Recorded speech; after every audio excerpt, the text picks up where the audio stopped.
The home opener for the Ohio Bobcats will take place right here at Peden Stadium on Saturday, and that's going to be against FCS opponent Gardner-Webb. Don't worry, they're not overlooking this team. Frank Solich and his team very adamant that they are not taking this Runnin Bulldogs team for granted. You know, they beat Akron last year.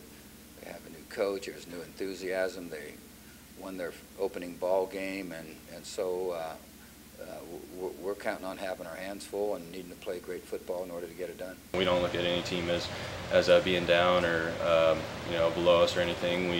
We're always gonna take the challenge and play every team hard. And you know, I think, like I said earlier, it's gonna be a good week for us and a good test. As you heard, Ohio not taking Gardner-Webb lightly, and they're coming off a 44-24 win over New Mexico State. And the Ohio defense really looked good against the rushing attack, only allowing 6 yards on the ground. But Tanner, as good as the Ohio run defense was, the pass defense was equally as bad. They allowed 362 yards to Andrew Manley, the quarterback from New Mexico State. They've got to play better this weekend, and they know that. They've been preparing to do so all week. We came into practice this week with a target on our head from ourselves, just from the standpoint that first half we did great. Second half, you know, we got comfortable, complacent, and we didn't really dominate and do what we were supposed to do. This week may be a more complete test.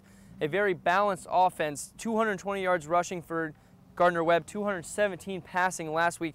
Two backs went over 100 yards for the Runnin Bulldogs. Kenny Little had 23 carries, 131 yards, 3 TDs, and 107 of those yards and 2 touchdowns came in the second half. Could be a back that gets stronger as the game goes on. And then they had another running back go for over 100.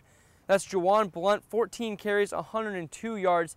Maybe a pretty formidable rushing test come Saturday. You mentioned the 217 total passing yards. 107 of those yards came from James Perry III. He had 6 receptions, 107 yards, and a touchdown. So we mentioned the Ohio secondary possibly susceptible to the deep ball. James Perry could be one of those guys they're going to have to key in on.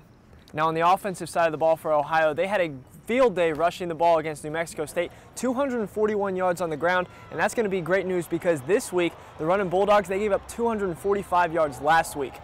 And in their last win, Brevard College's quarterback led all rushing with 135 yards. That might be good news for Tyler Tettleton. He's an athletic quarterback, may have some rushing opportunities come this Saturday. One more factor to keep in mind, the rain. It's been coming down all week here in Athens. 30% chance on Saturday. Ball security could be an issue. Ohio had a few turnovers against New Mexico State, something to watch out for. Ohio and Gardner-Webb kick off at 7 p.m. here at Peden Stadium.